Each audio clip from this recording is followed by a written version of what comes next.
Es 1 de mayo del año 2015. Cierren los ojos por un momento e imaginen una habitación hermética en el Hospital San Angelín, al sur de la Ciudad de México. Afuera de esas paredes clínicas, todo un país está de luto. Millones de familias mexicanas lloran la partida de una mujer entrañable, esa figura ingenua, de trenzas apretadas y rebozo gastado, que durante más de medio siglo los hizo reír representando a los más humildes, a los eternos olvidados. Pero si pudiéramos cruzar esa puerta de hospital, el escenario que encontraríamos sería completamente distinto. Adentro no hay ni una sola huella de aquella pobreza que veíamos en la pantalla. No hay petates, no hay tierra en los zapatos ni carencias. Lo que se respira es un silencio denso, médicos susurrando, una familia que custodia la entrada como si se tratara de una bóveda de seguridad y el peso de una inmensa fortuna construida, paso a paso, detrás del disfraz más ingenioso y rentable en la historia de nuestra cultura popular. Porque lo que están a punto de escuchar no es la biografía oficial de María Elena Velasco. Es la crónica profunda de cómo una mujer de inteligencia afilada convirtió a la figura más pobre del cine en un escudo de acero. Un escudo perfecto que le sirvió para ocultar poder, muchísimo dinero y un dolor familiar tan profundo que, según los testimonios de quienes lo vivieron de cerca, jamás la dejó descansar en paz. La comediante que en el cine parecía burlarse con picardía de los abusos de los poderosos, terminó levantando un imperio económico gigantesco, usando como bandera una miseria que, en su vida privada, ya no existía. Y aquí es donde la historia se vuelve más compleja, porque detrás de esas carcajadas inocentes que resonaban en los cines de domingo, circulaba desde hacía años una verdad mucho más amarga. Se susurraba la existencia de una hija arrancada de sus brazos, condenada al anonimato absoluto, todo para proteger una imagen pública que valía su peso en oro. Para comprender cómo la comedia pudo tapar tanto dolor, tenemos que viajar en el tiempo. Tenemos que ir al verdadero origen, mucho antes de que la fama tocara a su puerta. Viajemos a Puebla, al 17 de diciembre de 1940. En aquel México que todavía arrastraba las heridas y el polvo de la revolución, ser pobre no era un caso aislado, era la realidad cotidiana de millones de familias. En ese mundo de carencias nació María Elena. Pero escuchen bien esto, ella no nació siendo el personaje gracioso y despreocupado que todos conocimos. Nació rodeada de un miedo paralizante. El terror a no tener que comer, el pánico a perder lo poco que había, el miedo a quedarse en el fondo de la sociedad y no poder salir jamás. Su infancia no tuvo guiones cómicos ni aplausos. Fue una etapa dura y fría. Faltaba el dinero, sobraba la incertidumbre, y la ausencia temprana de su padre obligó a su madre a empacar sus escasas pertenencias y huir a la enorme Ciudad de México. Llegaron buscando un milagro en calles donde a nadie se le regalaba nada. En aquellos años, en los hogares humildes, los niños como ella no se daban el lujo de soñar con ser estrellas. Aprendían a hacer cuentas. Calculaban para cuántos días alcanzaba la comida y cuánta dignidad había que sacrificar para aguantar un día más. Esa fue la primera gran escuela de María Elena, una lección tallada con dolor que nunca, ni en sus años de mayor gloria, logró olvidar. Imaginen por un instante la gran pantalla de aquellos años. Millones de personas crecieron convencidas de que la mujer detrás de esas trenzas era alguien rústica, casi salvaje, sin letras ni educación, que había llegado al mundo del espectáculo por pura casualidad. Pero la realidad era completamente distinta. María Elena Velasco no daba un solo paso en falso. No era una mujer perdida que tropezó con la suerte. Al contrario, se preparó intensamente. Estudió ballet, memorizó libretos, pisó los escenarios más exigentes y entendió desde muy joven cómo se movían los hilos de las emociones del público. Su mente era brillante. Tuvo la rara habilidad de leer el alma de México. Supo identificar nuestros complejos, nuestras culpas sociales más profundas, y con una inteligencia magistral logró convertir todo ese peso cultural en una verdadera mina de oro. Pero hay un detalle que lo cambia todo. Antes de que naciera la figura de rebozo que todos aplaudían, existió otra mujer. Una joven que caminaba bajo las deslumbrantes luces del famoso Teatro Blanquita. Y no lo hacía como la campesina desamparada, lo hacía luciendo trajes de vedette. Era una mujer sensual, de mirada calculadora, que observaba desde la tarima cada reacción de la audiencia. Mientras algunos espectadores solo se fijaban en el brillo de las lentejuelas y las luces de colores, ella estaba en la escuela de la vida, estudiando matemáticamente qué era lo que podía conmover a las masas. Buscaba la máscara perfecta, aquella figura que lograra arrancar carcajadas tanto al rico como al pobre, una armadura que la volviera invencible ante la miseria que tanto temía. Y así llegamos a la vibrante década de 1960. La enorme Ciudad de México se expandía sin control, llenándose de mujeres migrantes que dejaban sus comunidades en las montañas. Mujeres indígenas, valientes pero sumamente vulnerables, que llegaban a la capital para trabajar limpiando casas ajenas, cocinando o lavando ropa. Eran los pilares invisibles de una metrópoli que las necesitaba desesperadamente para funcionar, pero que al mismo tiempo las trataba con un profundo desprecio. Y aquí es donde la historia toma un giro que nos hace reflexionar. María Elena no apartó la vista. Se detuvo a observarlas detenidamente. Estudió su caminar cansado, escuchó su forma particular de mezclar las palabras, notó cómo agachaban la mirada ante la humillación constante de sus patrones. Observó esos ropajes humildes y la manera en que el sistema las trataba como si fueran simple decoración humana. En lugar de sentir solo lástima y seguir su camino, hizo algo audaz y sumamente lucrativo. Tomó toda esa marginación y la moldeó hasta darle vida a un personaje. Así fue como realmente nació la India María. No fue producto de la casualidad divina, ni un homenaje tierno e inocente a nuestras raíces. Fue una operación emocional diseñada con una precisión impecable. Creó una figura que era lo suficientemente pobre como para que la audiencia sintiera ternura, lo bastante torpe para provocar risa fácil, y lo suficientemente indefensa para despertar compasión. Pero por encima de todo, era una figura inmensamente rentable. Y el país entero no solo compró esa ilusión, sino que la abrazó con el corazón abierto, creyendo ciegamente que estaban viendo un reflejo de su propia gente. El éxito fue absolutamente arrollador. Durante la década de los 70, mientras las familias mexicanas veían en la pantalla a esta mujer humilde, sufriendo y tropezando con las injusticias de la gran ciudad, María Elena estaba ocupada construyendo un imperio incalculable. Imaginen las luces de las marquesinas de los grandes cines brillando en la noche, las largas filas de personas dando la vuelta a la calle, los boletos cortándose por miles cada fin de semana. Con cada carcajada del público, ella rompía récords de taquilla y se sentaba a la mesa de los titanes del entretenimiento, convirtiéndose, paso a paso, en una de las mujeres más poderosas y adineradas de toda América Latina. Pero detrás de esa deslumbrante montaña de éxito, crecía en silencio una sombra aterradora. Era una obsesión feroz, un pánico ciego a que la maquinaria de hacer dinero fallara. El terror a despertar un día y descubrir que la miseria de su niñez, aquel frío de las calles de Puebla, había regresado para cobrarle la cuenta. Y es que cuando un ser humano convierte una máscara en su único salvavidas, tarde o temprano se ve obligado a sacrificar su verdadera vida para evitar que el disfraz se caiga al suelo. Y aquí es donde la historia se vuelve más compleja. Porque en el México de aquellos años, nadie llegaba tan alto en la industria únicamente a base de talento. Para dominar verdaderamente el cine y la televisión, para entrar en cada hogar del país, tenías que tocar las puertas del poder absoluto. Y la puerta más pesada de todas tenía nombre y apellido, Raúl Velasco. Antes de adentrarnos en los pasillos de este poder implacable, quiero pedirte algo especial. Si esta historia te está atrapando y quieres seguir descubriendo la verdad que las grandes estrellas han intentado borrar, te invito a suscribirte ahora mismo a nuestro canal, Secretos Ocultos de la Fama. Es gracias a ti que podemos seguir sacando a la luz estas verdades que la historia oficial intentó enterrar.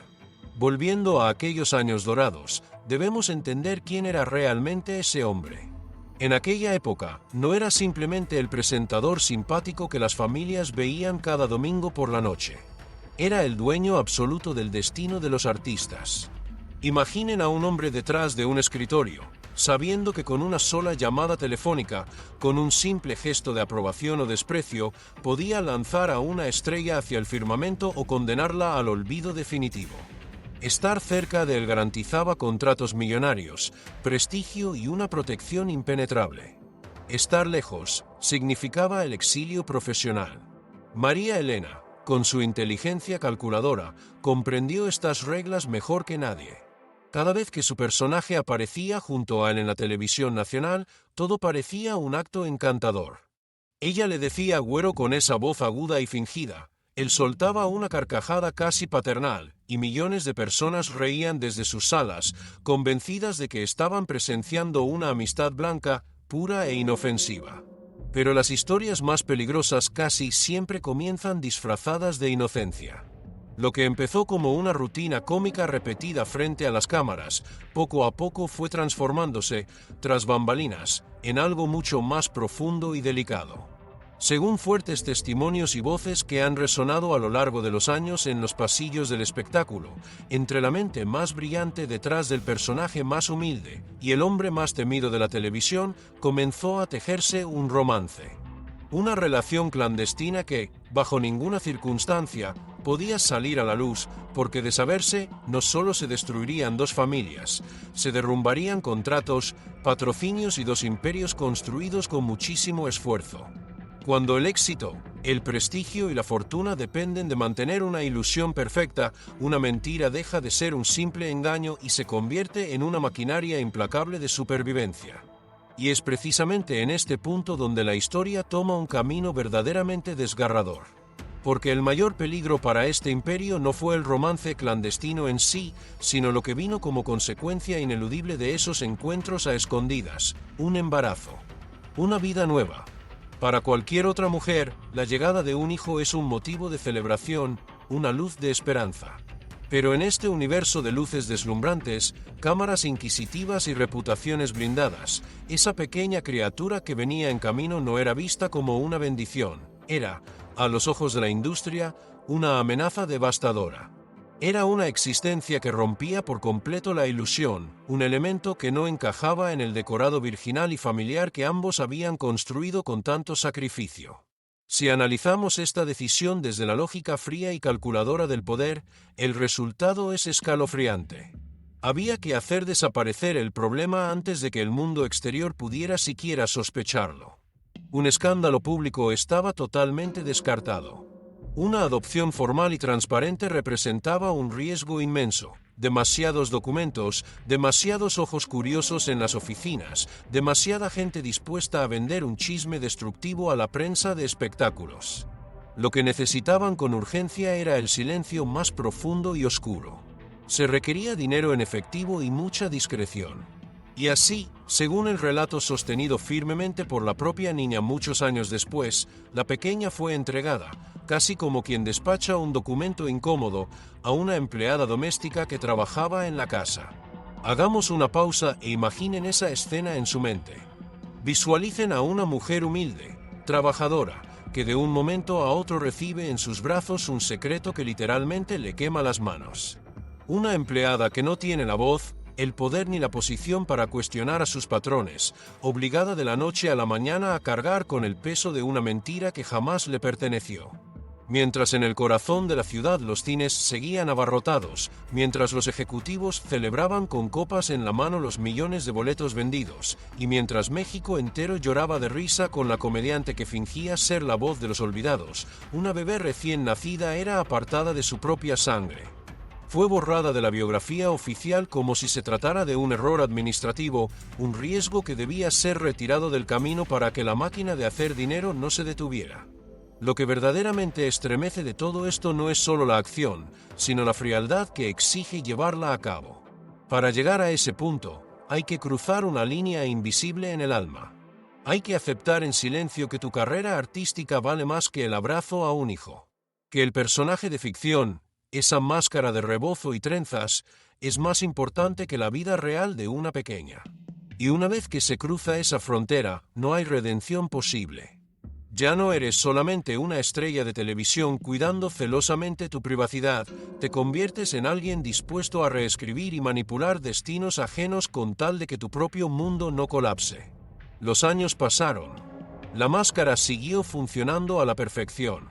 El público continuaba aplaudiendo de pie y los estudios seguían cobrando cheques millonarios. Pero muy lejos de esos reflectores, la consecuencia de aquel secreto seguía respirando. Su nombre era Mirna. Y su infancia no tuvo absolutamente nada que ver con el final feliz de las películas. No creció rodeada de lujos, no tuvo guardaespaldas que la protegieran de la lluvia, ni camerinos llenos de flores. Creció en las sombras, en medio de carencias palpables, respirando el aire denso de las verdades escondidas por los poderosos. Es una dualidad que encoge el corazón. Por un lado, una madre biológica acumulando una inmensa fortuna, viviendo en mansiones mientras fingía en la pantalla ser la más pobre de las mujeres. Por el otro, su propia hija viviendo verdaderamente en esa pobreza, sin saber quién era en realidad, sin el escudo protector de un apellido ilustre. Durante años, Mirna llamó mamá a la mujer que la cuidaba, porque eso es lo que hacen los niños sin opciones, se aferran a lo que tienen cerca, confían y aman por supervivencia. Pero en ese hogar, según sus propios recuerdos, no había un calor genuino, había la dureza de una obligación comprada. Y cuando un niño siente esa desconexión, cuando no entiende por qué el cariño se siente distante y forzado, empieza a culparse a sí mismo. Piensa que hay algo malo en su rostro, en su forma de hablar, en el simple hecho de existir. Así creció Mirna, acumulando culpas que no le correspondían, preparándose sin saberlo para un golpe que terminaría por fracturar su alma para siempre. Pero toda mentira, por más blindada que parezca y por más millones que cueste mantenerla, siempre tiene una fecha de vencimiento. Y el reloj de arena de este gran secreto se quedó sin tiempo cuando Mirna apenas tenía 14 años. A esa edad, una adolescente debería estar preocupándose por cosas sencillas. Debería estar pensando en las libretas de la escuela, en los juegos con sus amigas, en los primeros sueños de juventud. No debería estar preparada para presenciar el derrumbe total y absoluto de su propia identidad. Todo ocurrió en medio de una discusión feroz en aquella casa humilde. La mujer a la que Mirna había llamado mamá durante toda su vida, explotó. Y lo hizo soltando la verdad con esa violencia amarga de quien lleva demasiados años tragándose un secreto que no le pertenece. En un instante, le gritó a la cara que no era su hija, que nunca lo había sido. Le dijo que sus verdaderos padres, aquellas personas que le habían dado la vida, en realidad no la habían querido. La habían entregado a escondidas, quitándola de su camino como quien aparta un mueble viejo que estorba en la sala. Hagamos una pausa aquí e intenten imaginar lo que significa escuchar esas palabras a los 14 años. De un segundo a otro, toda tu infancia cambia de forma. Tu mente empieza a retroceder y cada recuerdo se contamina. Aquella caricia distante cobra sentido, cada silencio incómodo en la mesa familiar adquiere un nuevo y doloroso significado. En ese instante, Mirna dejó de ser una joven con las inseguridades normales de su edad para convertirse en la prueba viviente de que alguien, en algún lugar de mucho poder, decidió que su existencia valía mucho menos que su propia comodidad. Pero hay un detalle que lo cambia todo, y es que el golpe más oscuro de su vida aún estaba por llegar. Dentro de esa misma casa, bajo ese mismo techo donde le acababan de destrozar el corazón, Mirna descubrió otra verdad insoportable. Su padrastro estaba cruzando límites imperdonables con una de las niñas que vivía en el entorno familiar. Era el tipo de maldad silenciosa que pudre un hogar por dentro, mientras que de la puerta hacia afuera todo parece seguir en perfecto orden.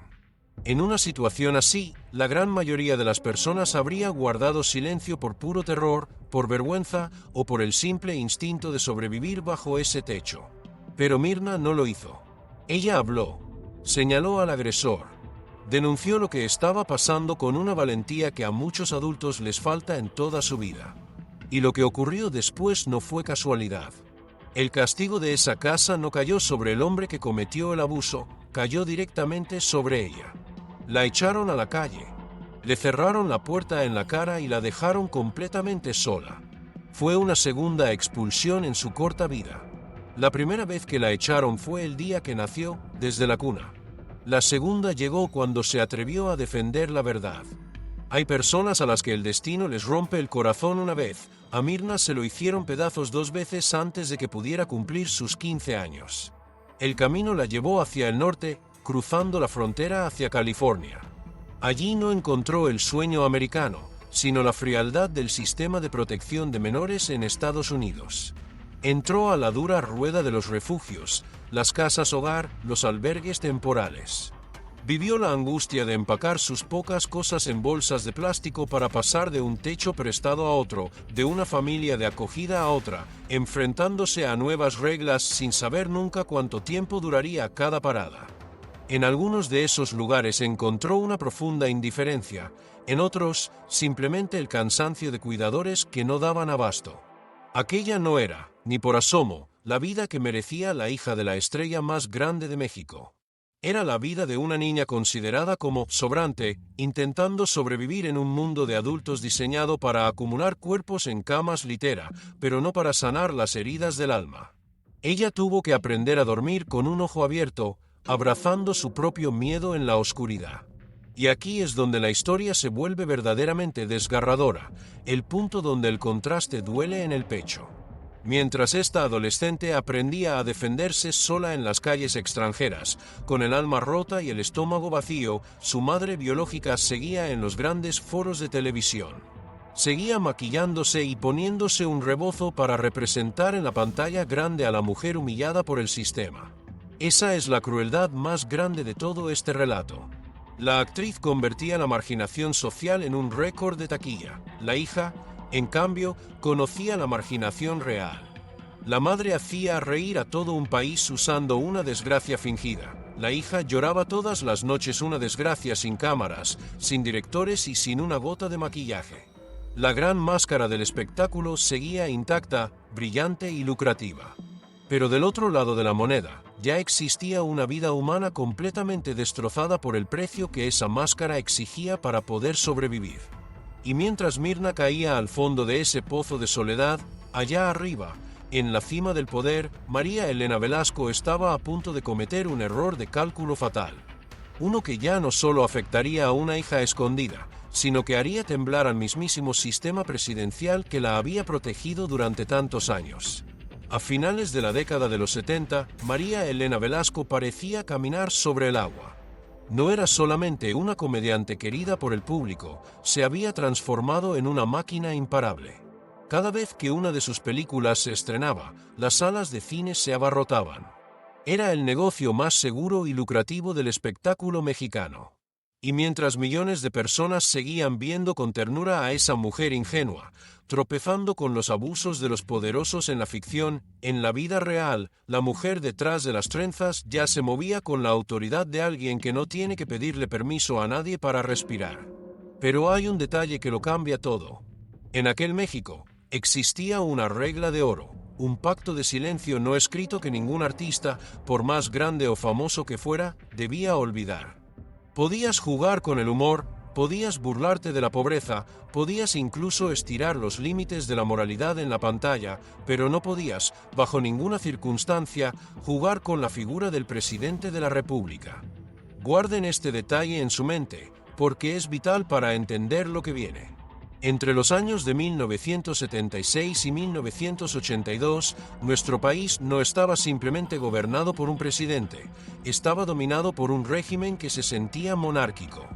La residencia oficial de Los Pinos no era solo una casa, era un palacio de cristal desde donde se dictaban los premios a la lealtad y los castigos más severos a la menor insolencia.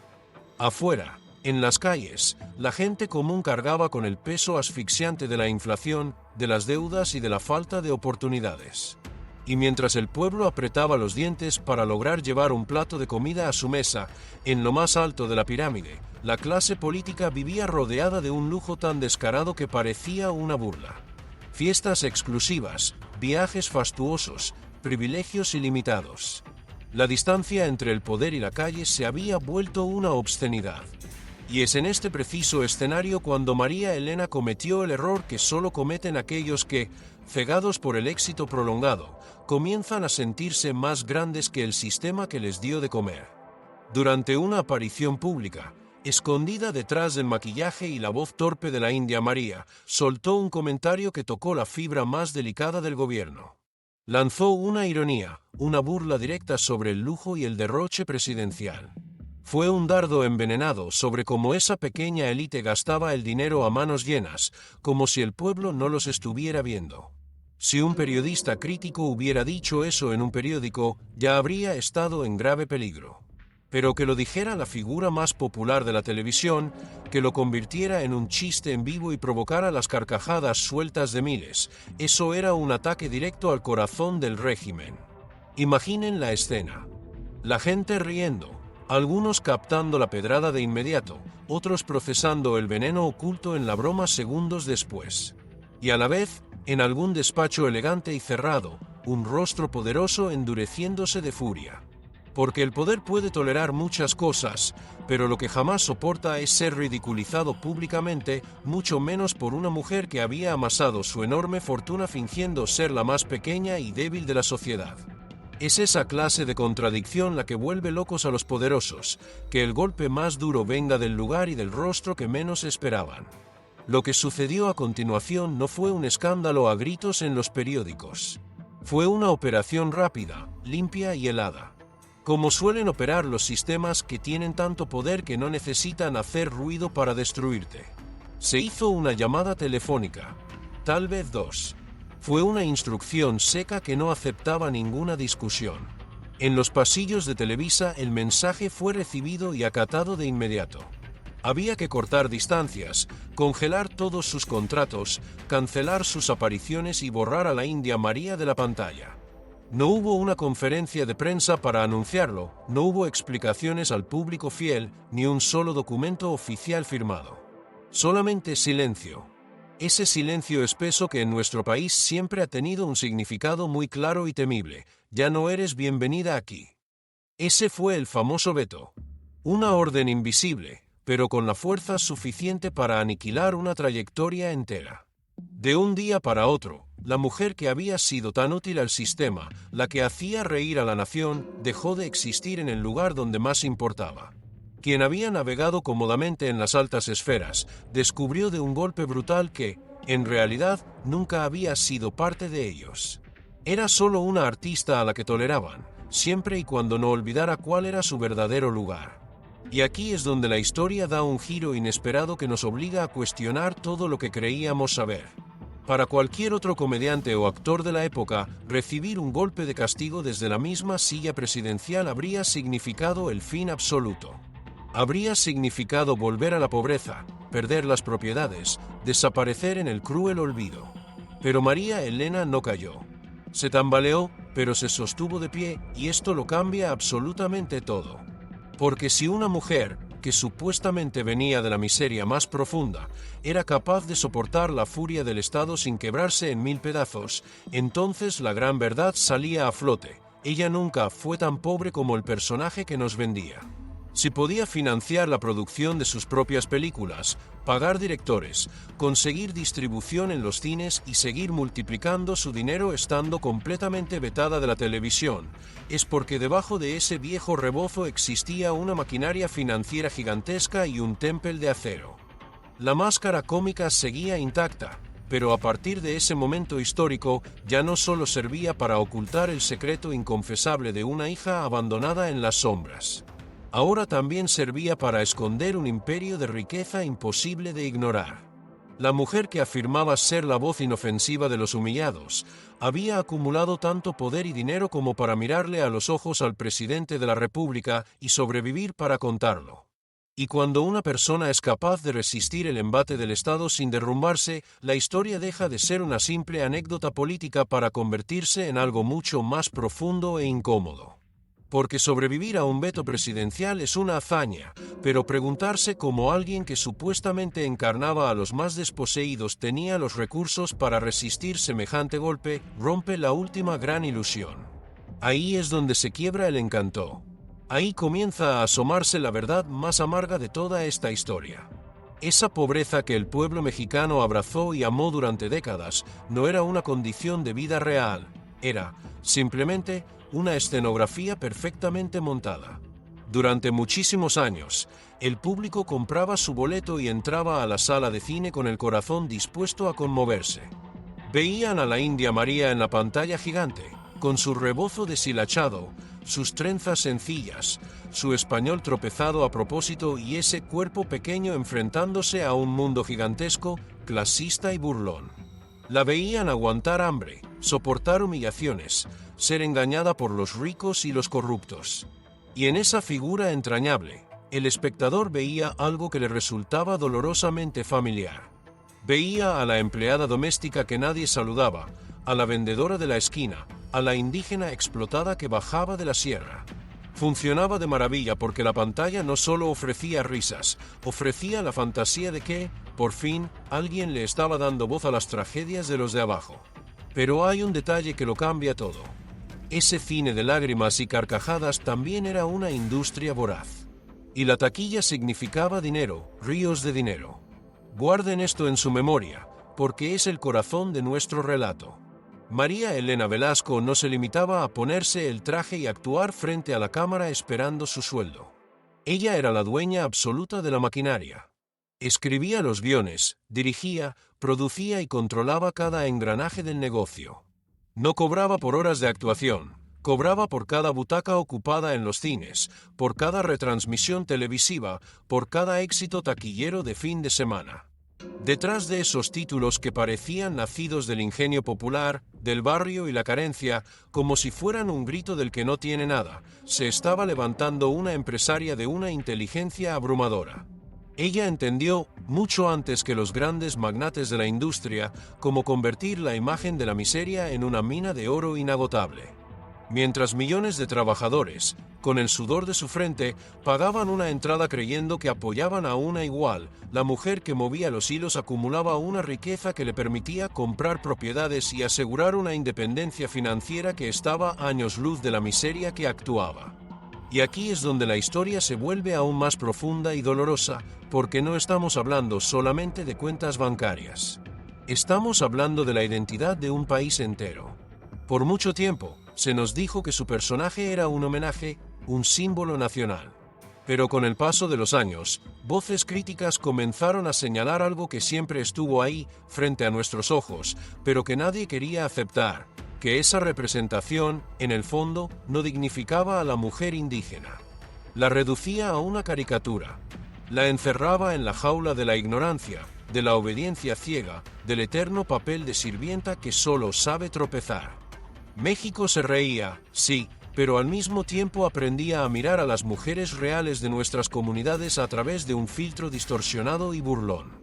Y mientras la taquilla engordaba y el país entero aplaudía ese disfraz, en las sombras crecía la imagen más insoportable de todas.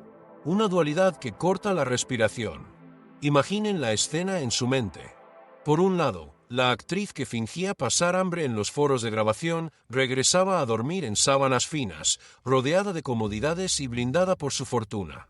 Por el otro lado, Mirna, la hija que había sido borrada de su historia, conocía el rostro verdadero de la pobreza. No la pobreza de utilería que se quita con una toalla desmaquillante al final del día. Mirna vivía la pobreza real. Esa que te dobla el estómago de dolor, esa que te roba la identidad y te deja cicatrices en la memoria que nunca se borran. Esa es la crueldad definitiva de esta parte de su vida. El público creyó premiar a una mujer forjada en el mismo barro de su sufrimiento. Y quizás, en sus inicios en Puebla, sí hubo un miedo genuino y una carencia real. Pero con los años, ese origen doloroso dejó de ser una herida y se transformó en su mejor negocio. La máscara era su refugio y su alcancía. Mientras el público llorara y riera con la pobrecita de la pantalla, nadie, absolutamente nadie, se atrevería a mirar de reojo a la mujer millonaria que estaba detrás. Pero las máscaras, por muy gruesas y rentables que sean, tienen un defecto fatal. Tarde o temprano, empiezan a asfixiar. María Elena ya dominaba el arte de ganar millones con una mentira. Pero lo que la vida estaba a punto de enseñarle, de la forma más dura posible, era que no existe fortuna en el mundo capaz de sobornar al cuerpo cuando éste decide pasar la factura final. Y finalmente, llegó ese día inevitable en que todo el dinero acumulado dejó de tener valor. Ese momento rotundo donde ni la fama desbordante, ni los contratos millonarios, ni los años de controlar absolutamente cada aspecto de su entorno, pudieron frenar al único visitante que siempre logra entrar, aunque uno le ponga candado a todas las puertas, la fragilidad del propio cuerpo. Durante décadas, María Elena Velasco vivió convencida de que todo en esta vida se podía administrar. Controlaba su imagen pública, los rumores, los silencios familiares, los posibles escándalos y los pactos con la industria. Todo pasaba por su supervisión y nada se movía sin su permiso. Pero hay un detalle que lo cambia todo. A finales de la década de los 90, se presentó en su vida algo que no aceptaba ningún tipo de negociación: un diagnóstico de cáncer de estómago. Con esa noticia silenciosa, dio inicio el capítulo más hermético y doloroso de su existencia. Piensen por un instante en la profunda ironía que esto representa. La mujer que había construido un personaje legendario basado en la resistencia del pobre, en la capacidad inquebrantable de sobrevivir a cualquier desgracia, se negó rotundamente a que el mundo la viera débil cuando la verdadera tragedia invadió su propio organismo. Antes de adentrarnos en esos últimos y difíciles días, quiero hacer una pequeña pausa. Si sienten que esta forma de contar la historia, buscando la verdad con empatía y sin juicios fáciles, les está tocando el corazón, los invito de manera muy especial a suscribirse a nuestro canal Secretos Ocultos de la Fama. Es su apoyo constante lo que nos permite seguir desentrañando con profundo respeto las vidas de las figuras que marcaron nuestra memoria. Retomando aquellos años de lucha íntima, los testimonios apuntan a que ella decidió esconder la enfermedad por completo. La encerró bajo llave en lo más profundo de su hogar, como si al negarse a pronunciar la palabra en voz alta pudiera quitarle su poder destructivo. Hubo rumores de remedios caseros, de rituales privados, de un intento desesperado por combatir en la soledad lo que tarde o temprano exigiría una verdad pública. La misma máscara impenetrable que usaba para hacer reír a México, ahora se la ponía frente al espejo como un escudo para no aceptar que su cuerpo estaba perdiendo la batalla. Y así, en medio de un silencio ensordecedor que duró años, el calendario avanzó hasta llegar al 1 de mayo de 2015. Regresemos a esa habitación cerrada en el Hospital San Ángel con la que comenzamos este relato. Afuera de esos muros fríos, en las calles, un país entero que seguía recordando con una sonrisa amable a la India María. Adentro, sus hijos reconocidos actuando como guardianes de una fortaleza, blindando los pasillos y ofreciendo a los reporteros respuestas ensayadas, cuidadosamente vacías. Hablaban de un simple descanso, de problemas de digestión, utilizando palabras limpias y tranquilizadoras para tapar una realidad brutal que ya era irreversible. Incluso en el umbral de la despedida, cuando la vida se apagaba sobre esa cama de hospital, la instrucción no escrita seguía siendo exactamente la misma: cerrar filas, no ceder ni un milímetro de privacidad, no dejar que el país viera a la mujer rota y adolorida que respiraba con dificultad detrás del personaje inmortal. La muerte llegó en voz baja, en un cuarto cerrado a piedra y lodo. No hubo un adiós multitudinario y desbordado que estuviera a la altura de la estrella que abarrotó todos los cines del país. Lo que hubo fue una rapidez que dejó a muchos helados. Una discreción milimétrica que culminó en una cremación apresurada, definitiva. Sus cenizas fueron dispersadas antes de que el mundo pudiera siquiera procesar la noticia o hacer preguntas incómodas. Tal vez esa fue su última voluntad, o tal vez fue simplemente el reflejo final de una vida entera dedicada al control absoluto: no dejar rastros, no dejar pruebas, cerrar el expediente rápido para que nadie pudiera quedarse mirando de más. Hasta su último suspiro, la máscara se mantuvo firme. Pero en esa habitación de hospital, el disfraz ya no protegía contratos, ni escondía fortunas, ni tapaba pasados familiares. Solo era el esfuerzo desesperado por defender una ilusión. Y cuando un ser humano parte de este mundo gastando sus últimas fuerzas en sostener una versión inventada de sí mismo, lo que deja en la tierra no es una paz serena. Lo que deja es un eco de dudas que se niega a desaparecer con el viento. María Elena logró dirigir su imagen pública hasta el último segundo de su aliento.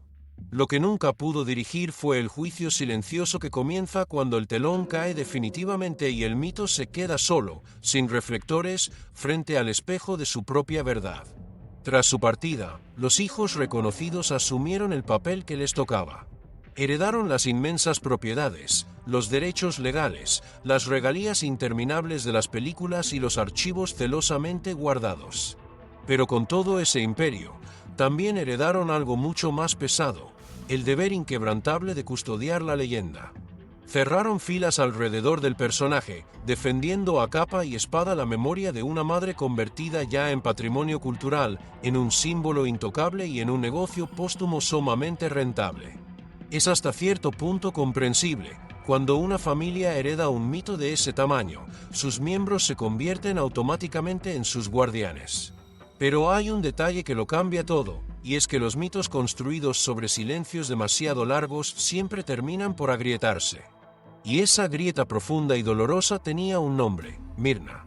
Durante décadas, fue tratada como una sombra incómoda, un rumor de pasillos, una historia espinosa que los herederos y allegados prefirieron barrer bajo la alfombra como si fuera un simple chisme barato. Pero ella siguió ahí, respirando, viviendo. Y aquí es donde esta historia cobra una dimensión profundamente humana y brutal al mismo tiempo. La mujer que, según su propio y desgarrador relato, fue condenada a crecer como el residuo oculto de una relación prohibida, no terminó mendigando amor ni reconocimiento a las puertas de la gran mansión familiar. Todo lo contrario. Construyó una vida propia con sus manos desnudas, usando materiales y herramientas que nadie le regaló. Según las versiones de su entorno, logró rehacerse económicamente de una forma casi admirable en los Estados Unidos, como si el destino, en un acto de justicia poética, hubiera decidido devolverle por otro camino un poco de todo aquello que le fue arrebatado al nacer. Paren un segundo e imaginen esa inmensa fuerza interior. La hija borrada de la fotografía familiar no dedicó sus años a buscar venganza. No corrió a los juzgados para exigir su tajada de la millonaria cuenta bancaria, ni apareció histérica en los programas de televisión para arrastrar por el lodo el apellido de la mujer que la negó. Hizo algo muchísimo más difícil y valiente. Miró a su herida de frente y tomó la decisión irrevocable de no vivir arrodillada ante ella. Hay un tipo de fuerza que grita, que rompe cristales y exige atención desesperada. Pero existe otra fuerza mucho más rara e incómoda de asimilar, la de quien no necesita destruir a sus fantasmas para demostrar que logró sobrevivirles. Cuando Mirna finalmente rompió el silencio muchos años después, no lo hizo con la voz estridente de una oportunista. Habló como alguien que llevaba toda una vida cargando con un peso insoportable en el pecho. Y en medio de ese relato íntimo, soltó una frase que resume el núcleo de esta tragedia mejor que cualquier titular de prensa o estado de cuenta. Una frase dicha con una calma que hiela la sangre. Agradecía, al menos, no haber sido abortada. Traten de dimensionar el abismo oscuro que hay detrás de esa declaración. Imagínense el nivel de abandono y dolor acumulado que se necesita para que un ser humano llegue al punto de agradecer simplemente el hecho biológico de respirar, cuando todo lo demás, el amor, la identidad, la protección familiar, le fue negado sistemáticamente desde el primer segundo de vida. Y es exactamente en este punto donde la historia cambia de dueño. Ya no es el relato de una estrella brillante que supo engañar magistralmente a su público. Ya no es la biografía de una mente maestra que convirtió el disfraz de la pobreza en una industria de oro puro. Ni siquiera es la anécdota de una mujer empoderada que resistió la censura del Estado y fue doblegada por una enfermedad silenciosa en una cama de hospital. Esta se convierte en la historia del triunfo absoluto de una verdad. Una verdad terca, incómoda y resistente que logró sobrevivir a todo, a la fama cegadora, al dinero infinito, al veto político, a la cremación apresurada y a los portazos en la cara de toda una familia dispuesta a no verla. María Elena Velasco conquistó el corazón de México con una máscara verdaderamente inolvidable. Hizo llorar de risa a millones, llenó cines de norte a sur y construyó un imperio de la nada que aún hoy sigue generando ganancias. Pero al final del día, el tiempo, que no perdona a nadie, nos enseña que no seremos recordados únicamente por lo que hicimos bajo las luces brillantes y los aplausos del escenario. Seremos recordados, sobre todo, por lo que dejamos a oscuras cuando esas luces finalmente se apagan. Quizá esa sea la lección más implacable de todo este relato. Las grandes fortunas se dividen con abogados, los personajes cómicos sobreviven en la nostalgia de las repeticiones de domingo, pero la verdadera herencia de un ser humano siempre, inexorablemente, termina apareciendo reflejada en los ojos y en la vida de aquellos a quienes decidió amar y de aquellos a quienes decidió abandonar.